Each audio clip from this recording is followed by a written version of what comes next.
Mas Raka, cobain deh bekal yang aku bawa ini. Kemarin aku lihat resepnya di internet pas lagi santai. Katanya sih ini gampang bikinnya mas, tapi nggak tahu deh rasanya cocok di lidah kamu atau enggak. Wah, tumben banget kamu masak yang beda. Biasanya kan kamu itu jago bikin sayur asem sama tempe goreng kesukaanku. Boleh deh, perutku juga udah kerasa lapar habis jalan keliling taman. Ya kan, sekalian nyari sesuatu yang baru mas. Masa makan sayur asam terus, nanti kamu bosen lagi. Ini aku tuh bikin salmon mentai. Mumpung kemarin di supermarket ada potongan harga lumayan murah buat ikan salmon. Baunya aja udah wangi banget. Beda nih wanginya. Aku coba dikit ya, mumpung masih hangat dan sausnya kelihatan lumer. Seriusan ini enak banget loh. Sausnya beneran gurih. Terus tekstur salmonnya juga lembut banget. Kamu beneran baru pertama kali bikin makan model begini apa? Iyalah, beneran mas. Baru hari ini aku nyoba. Syukur deh kalau emang ngerasa enak. Berarti resepnya beneran bagus kan buat pemula kayak aku. Wih, asik bener pengantin lama pacaran ini. Di taman sore-sore. Makan apaan tuh? Baunya sampai kecium ke jalan sana loh. Beno, ini biasa. Karena itu lagi iseng nyobain resep masakan baru. Baru matang tadi sebelum berangkat. Boleh nyicip gak nih Mbak Kania? Lari sore begini malah bikin perut keroncongan. Nyium bau gurih dari kotak makan kalian. Oh, boleh dong Mas Beno. Cobain aja ambil pakai sendok ini. Kebetulan aku bikinnya agak banyakan. Soalnya tadi takutnya kurang kalau cuma dimakan sama Mas Raka. Gila ini enak banget Mbak. Sumpah ini rasanya ngalahin restoran Jepang di mall. Saus lumennya banget. Dan juga bumbu kerasanya pas. Masa sih sampai segitunya Mas Beno? Perasaan aku bikinnya biasa aja. Bumbu-bumbunya juga gampang dicari di pasar depan komplek. Serius Mbak ini enak parah. Gini aja deh. Besok kan di divisi ada acara makan siang kecil-kecilan. Mbak Kania bikin buat teman-teman kantorku ya. 10 porsi aja dulu buat permulaan. Jangan dong mas, aku beneran cuma iseng masak nih buat Mas Raka aja hari ini. Lagian aku nggak biasa masak porsi banyak, takut rasanya malah jadi aneh nanti. Gak bakal aneh Mbak. Percaya deh sama lidahku. Pokoknya aku itu gak terima penolakan. Besok siang pesananku harus udah di meja ya. Ini uang mukanya. Pegang dulu aja. Ben, jangan dipaksa gitu dong Karnia. Dia kan beneran cuma hobi masak aja di rumah. Bukannya jualan. Udah tahan aja uangnya. Pokoknya besok siang aku tunggu ya pesanannya di meja. Lumayan kan buat nambah uang belanja harian. Udah ya, aku lanjut lari sore dulu. Aduh Mas Raka, terus gimana nih Mas jadinya? Aku mana pernah coba masak porsi sebanyak itu dalam satu waktu. Pasti bakalan kelabakan gak sih nyari bahannya nanti? Ya mau gimana lagi? Orangnya udah lari jauh, uangnya juga udah ditaruh paksa di sini. Gak enak kalau dikembalikan. Kamu coba aja dulu bikin pelan-pelan. Besok pagi aku bantu nyiapin bahannya ya. Beno sedang membagikan bungkusan makanan kepada teman-temannya di divisi. Vina duduk di sebelahnya melihat makanan tersebut. Vin, cobain deh mentai ini sekarang. Tadi pagi aku itu maksa pesen ke istrinya Raka buat kita semua. Cuman aku itu gak sengaja nyicip, rasanya beneran bikin kaget lidah. Masa sih seenak itu? Perasaan kamu itu kalau urusan makanan mah apa aja dibilang enak. Lagian makanan rumahan kayak gini biasanya rasanya nanggung Ben. Jangan salah sangka dulu. Kamu cobain dulu aja sedikit, baru komentar. Ini bukan mentai biasa, bumbunya berani banget. Pantesan aja Raka betah, bawa bekal terus. Ya udah, aku coba sesuap dulu ya. Kalau emang enak, nanti aku habisin deh semua. Tapi kalau rasanya biasa aja, kamu ya yang habisin jatah aku. Waduh, gila sih ini Ben. Kamu beneran gak bohong soal rasanya. Saus krimnya itu bener-bener creamy banget, tapi gak bikin enak. Terus salmonnya juga kerasa seger banget nih di mulut. Kan udah aku bilang juga apa. Dia itu awalnya nggak niat jualan, cuma iseng nyoba resep doang. Kemarin aja aku itu paksa kasih uang muka biar dia itu mau bikinin. Rugi banget kayaknya kalau masakan seenak ini nggak dijadiin bisnis. Makanan kayak gini pasti bakalan laku keras kalau dijual di kantor kita. Gimana kalau aku fotoin terus masukin ke grup kantor? Jangan aneh-aneh Devin. Kania ini kan gampang panik kalau disuruh masak jumlah besar mendadak. Ini aja tadi dia itu kelabakan ngurusin 10 porsi doang. Alah, santai aja Raka, namanya juga rejeki, masa mau ditolak gitu aja? Istri kamu juga pasti bakalan seneng kalau dagangannya laris manis, biar aku deh yang nulis promosinya. Tuh kan bener kata Vina, sayang banget bakat masak istri kamu itu kalau cuma disimpan di rumah doang. Sekali-kali lah biar dia itu nyari penghasilan sendiri. Siapa tahu ada jalan rezeki kalian kan? Ya aku sih seneng aja kalau dia itu punya kesibukan yang menghasilkan uang. Cuma aku takutnya dia itu kewalahan, terus malah jadi stres sendiri. Kalian tahu sendiri orang kantor kita itu pesennya suka barbar. Nah tuh, lihat nih, baru aja beberapa menit aku posting, udah ada 5 orang yang ngechat aku nanyain cara pesennya. Aku suruh mereka langsung hubungi nomor kamu aja ya Raka. Aduh, mulai deh kerasa paniknya. Ya udah suruh aja mereka chat ke nomorku sekarang ya. Nanti sore aku coba rayu Kania biar dia itu mau nerima pesanan buat besok. Pun dipenuhi berbagai wadah aluminium. Kania berdiri sendirian merapikan nota pesanan sambil tersenyum tipis. Gak nyangka juga, akhirnya hidup aku jadi seramai ini. Awalnya cuma iseng bawain bekal suami, biarpun badan capek banget, tapi lihat tabungan nambah pesat rasanya kebayar lunas. Apalagi sekarang udah dapat supplier salmon tetap. Hati aku jadi makin tenang nih, bisnis dadakan ini beneran ngerubah nasib kami. Gimana sayang, pesanan buat kantor cabang yang baru udah selesai di packing belum? Tadi orang kantor mereka nelpon, nanyain jam pengirimannya. Iya mas, udah beres semua dong mas. Ini tinggal nunggu kurirnya datang buat ngambil aja. Hari ini pesanan emang lagi membeludak banget. Untung aja salmon dari Pak Togar datangnya tepat waktu tadi. Syukurlah semua lancar. Keputusan kamu buat langganan rutin sama Pak Togar itu ya. Emang langkah yang paling bener. Harga dari dia lumayan miring, terus ikannya seger.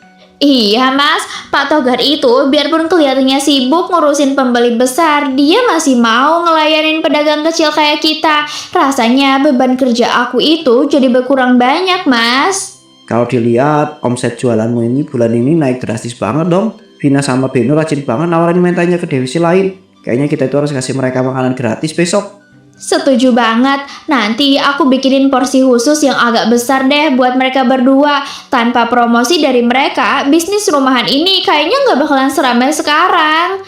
Oh iya, nanti kita hitung lagi deh ya mas uangnya. Aku sekarang mau fokus ngelarin sisa pesanan buat ibu-ibu perumahan dulu. Kamu tolong tumpukin kardus ini ke teras depan biar kurirnya gampang buat ngambil nanti. Siap bos, semangat terus kerjanya. Jangan lupa minum air putih biar nggak lemes ya. Aku bawa kardusnya ke depan dulu ya sekarang.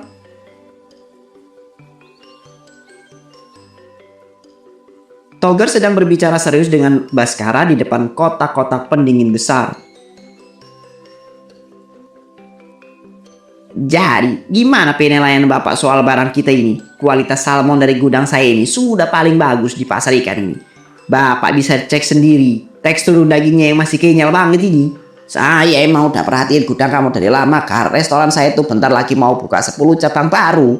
Saya butuh bahan baku yang kualitasnya nggak main-main buat pelanggan dari atas ya. Wah itu bagus sekali buat kelangsungan gudang saya Pak. Kalau soal ketersediaan stok, Bapak itu tidak usah khawatir. Kami siap mengirimkan berapapun jumlah salmon yang Bapak butuhkan setiap harinya. Bagus kalau kamu itu sanggup. Tapi saya itu punya satu syarat mutlak kalau kamu itu teken kontrak besar sama saya hari ini. Syarat apa itu Pak? Sebutkan saja. Selama itu masih menguntungkan kita berdua, pasti saya usahakan sepenuhnya dan secepatnya.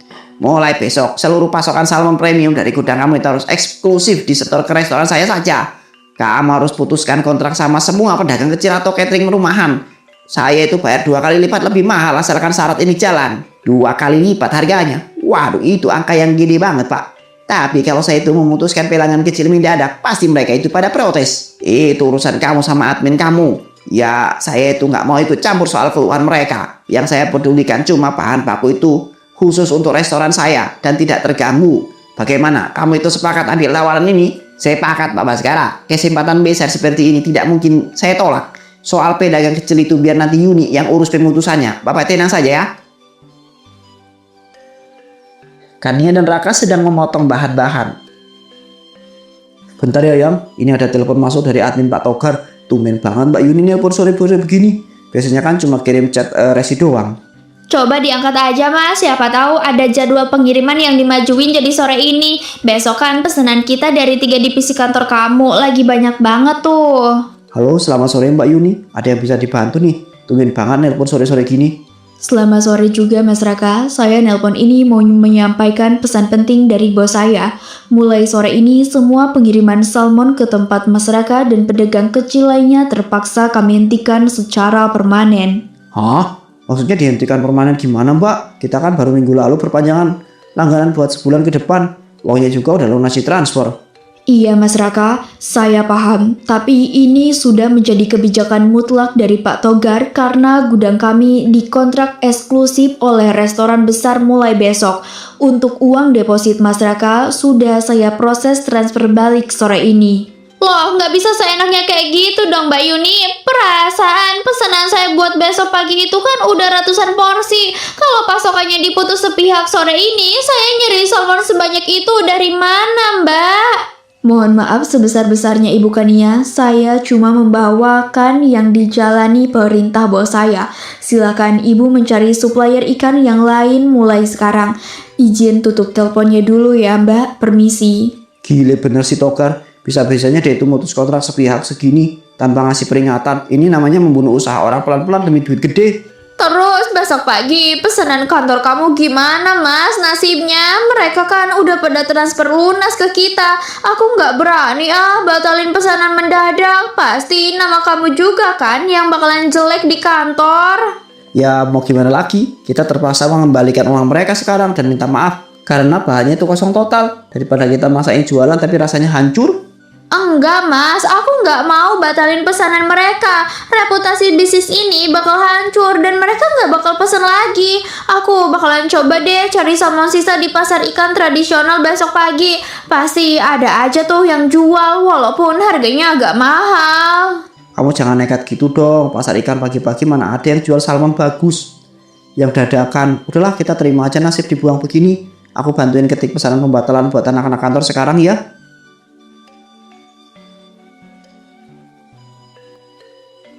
Suasana pasar ikan tradisional mulai terang. Kenapa coba? Aturan dunia itu jahat banget sama orang kecil. Giliran aku baru mulai ngerasain hasil jeripayah, tiba-tiba dihancurin gitu aja sama orang serakah. Aku beneran udah nggak peduli lagi gimana caranya. Yang penting pesanan ini tetap jalan. Permisi Bu, ini ikan asin cucut yang tebal ini sekilonya harganya berapa ya? Kalau saya beli 10 kilo atau borongan kayak gitu pagi ini juga bisa dikurangin banyak nggak Bu harganya? Wah, tumben banget ada ibu-ibu rapi nanyain borongan ini. Ini kan ikan cucut Bu, ini mah ikannya murah. Tapi kalau emang ibu beneran mau beli dan borong, nanti saya kasih harga miring deh. Ya udah deh Bu, tolong timbangin 30 kilo ya sekarang, masukin ke karung biar gampang bawanya ke mobil. Oh iya Bu, sekalian aku juga mau nanya, kalau toko yang jual bahan kimia pewarna sintetis tekstil warna oranye pekat gitu di sekitar pasar ini adanya di mana ya? Soalnya saya lagi butuh cepet nih. Waduh, kalau pewarna kimia mah ibu jalan aja ke lorong ujung sana. Tapi emangnya buat apaan Bu pewarna kimia? Kalau soal itu ya bukan urusan ibu. Ya saya mau buat apaan pewarna kimia itu terserah saya. Udahlah Bu, cepet selesain aja timbangannya. Ini uangnya pas nih, saya lebihin dikit. Asal ibu nggak banyak nanya. Iya Bu, iya. Maaf kalau saya lancang nanya. Ini ya kembaliannya nggak usah Bu, beneran. Ya udah, makasih banyak ya rezekinya pagi ini. Hati-hati Bu, bawa karungnya. Soalnya itu kan lumayan berat. Vina sedang menikmati makan siangnya. Ben, kamu ngerasa ada yang beda nggak sih sama mentai pesanan Raka hari ini? Kayak ada tekstur yang berubah gitu pas dikunyah agak lama di mulut. Beda gimana maksudnya Vin? Perasaan dari tadi aku itu makan enak-enak aja, nggak ada masalah. Baunya juga masih sama, wangi bakaran saus kayak biasanya. Iya, kalau wangi sausnya emang masih juara banget. Cuma tekstur daging ikannya ini loh yang agak aneh menurut lidah aku. Karena kerasa lebih berserat gitu pas digigit. Mungkin itu perasaan kamu doang kali karena lagi kecapean kerja. Karena bikin pagi-pagi banget loh itu. Biar pesanannya kalian itu tepat waktu. Mungkin istrinya Raka itu lagi nyobain salmon jenis baru yang lebih padat, Vin. Kan sempat cerita kalau supplier ikannya itu susah nyari barang, wajar aja lah kalau itu teksturnya beda dikit. Tapi seriusan, ini daging ikannya bikin rahang agak pegel ngunyah lama-lama. Besok aku mau pesan rasa ayam aja deh, biar lebih aman ngunyahnya. Boleh besok pesen ayam aja ya Vin, biar kamu itu nggak bosan makan menu yang sama terus. Makasih ya kalian tetap dukung usaha istriku, biarpun kadang ada kurangnya dikit. Raka sedang membongkar tong sampah besar di belakang dapur. Loh, Mas Raka, ngapain sih kamu malah ngorek-ngorek tempat sampah kotor di situ? Udah, taruh situ aja semuanya. Nanti besok pagi aku yang buang ke depan perumahan. Kania, kamu jangan mengalihkan pembicaraan dong. Ini botol pewarna kimia buat apa ada di sini? Terus bau amis ikan busuk ini dari mana? Jangan bilang kamu itu pakai bahan aneh-aneh buat pesanan orang kantorku. Kalau iya, emangnya kenapa, Mas? Kamu mau marah ngebela orang kantor kamu itu? Aku lakuin ini terpaksa tahu karena kita udah dibuang gitu aja sama si Togar. Astagfirullahaladzim Kania, kamu sadar gak sih apa yang udah kamu lakukan? Kamu ngasih makan orang pakai ikan asin murahan yang diwarnai pakai kimia berbahaya. Ini penipuan dan meracuni orang namanya. Jangan munafik deh, Mas. Pesanan kelar dan kamu dapat pujian di kantor, kamu diam aja kan nikmatin hasilnya. Kalau aku nggak ngakalin bahannya, kita mau bayar tagihan pakai apa, Mas? Tapi nggak begini cara bertahan hidupnya. Ini benar-benar cara kotor yang salah kaprah. Pantesan tadi siang Vina komplain tekstur dagingnya aneh dan juga alot. Kalau ketahuan hancur muka aku di kantor. Aku nggak akan pernah berhenti jualan selama uangnya terus ngalir deras, Mas. Mereka itu bodoh, gampang ditipu visual sama wangi saus bakar. Selama aku nutupin ikan asin itu pakai saus tebal, mereka bakalan tetap telan apa aja. Kamu ini benar-benar udah gelap mata ya. Udah kamu itu berhenti jualan sekarang juga lah. Sebelum ada masalah yang besar menimpa kita. Aku tuh nggak mau ikut campur lagi kalau kamu itu tetap keras kepala. Sana lemas dengan wajah pucat dan leher dipenuhi ruam merah. Aduh gila, ini leherku rasanya panas dan gatal banget ya, nggak ketulungan. Perutku juga mendadak mual melilit habis menyantap pesanan hari ini. Kamu itu beneran kerasa mual parah nggak juga nggak Vin? Iya Ben, perut aku perih banget nih rasanya, mual banget sampai kepala itu kerasa pusing muter-muter. Padahal dari pagi aku cuma makan mentai pesanan Raka aja, nggak jajan di luaran sana sama sekali. Astagfirullahaladzim, kalian berdua kenapa bisa mendadak sakit barengan begini? Tadi pagi pas rapat kalian masih kelihatan seger-seger aja bercanda. Kalian udah minum obat penurun mual dari kotak P3K kantor belum? Bora-bora mikirin obat Rak, berdiri aja kakiku udah gemeter. Ini ruam merah di kulitku panas banget, rasanya kayak kebakar api. Aku curiga ini reaksi keracunan bahan kimia deh. Ya ampun Ben, kamu jangan nakut-nakutin gitu ah. Tapi masuk akal juga sih dugaan kamu. Kemarin kan aku sempat bilang kalau tekstur daging mentainya itu agak aneh dan alot banget. Fix ini pasti gara-gara makanan istri kamu kemarin Rak. Nggak mungkin kita itu berdua mendadak keracunan bareng kalau bukan dari makanan yang sama. Kamu itu harus tanggung jawab bahwa kita ke klinik sekarang. Jangan langsung main tuduh tanpa bukti dokter yang jelas. Karena nggak mungkin lah setega itu masukin bahan aneh ke pesanan kalian. Tapi oke, aku bawa kalian ke klinik sekarang ya. Ya udah cepet deh kamu ambil kunci mobil kamu sekarang Rak.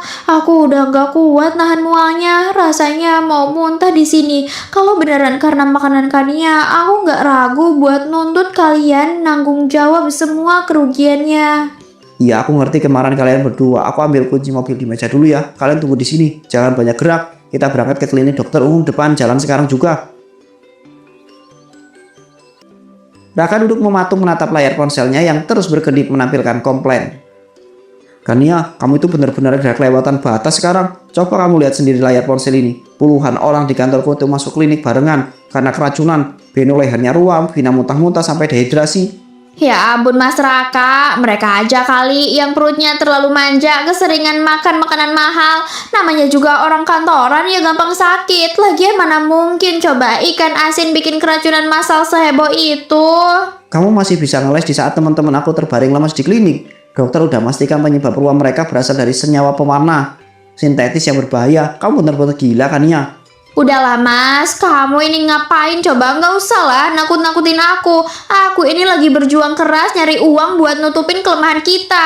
Kamu harusnya berterima kasih. Aku ini bisa muter otak nyelamatin pesanan mereka. Biarpun pakai cara agak nakal dikit. Berterima kasih kamu bilang. Kamu udah menghancurkan reputasi aku. Aku tuh malu banget ditatap sini sama semua orang di klinik tadi. Tutup bisnis kotor kamu itu sekarang juga. Enggak akan, Mas. Aku bilang enggak akan. Aku enggak akan pernah berhenti. Selama tangan aku sanggup ngeracik saus yang bikin lidah mereka buta, aku bakal terus jualan mentai ini sampai tabunganku penuh. Aku mohon sama kamu kan ya, berhentiin kegilaan ini sekarang juga dan minta maaf ke mereka. Besok aku itu pasti dipanggil pimpinan buat dimintai pertanggungjawaban atas keracunan masal ini. Mereka aja yang bodoh, gampang ditipu, bukan salah aku sepenuhnya. Udah, kamu diam aja. Aku mau lanjut ke dapur nih buat bakar pesanan kloter sore ini yang mau diambil kurir. 2 jam kemudian. Suasana dapur berantakan, genangan air sisa cucian ikan asin bercampur warna kimia membasahi meja dekat kompor.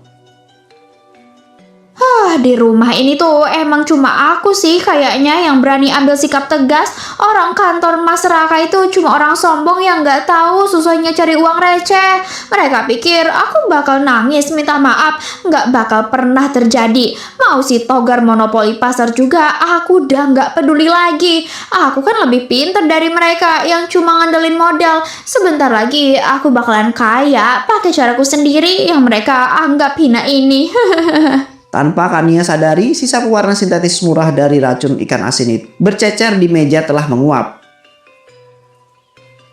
Kok apinya mendadak jadi gede liar begini ya? Aduh, ini matiinnya gimana coba? Tombol puternya macet beneran lagi. Mas Raka, tolongin aku di sini, Mas. Ini apinya nyambar kemana-mana. Letupan api flash fire terjadi dengan sangat cepat. Kobaran api biru menyambar ganas mengenai wajah dan kedua telapak tangan Kania terulur. Kebakaran! Karma datang menghancurkan senjata keangkuhannya di dapur tanpa ada polisi yang menangkapnya.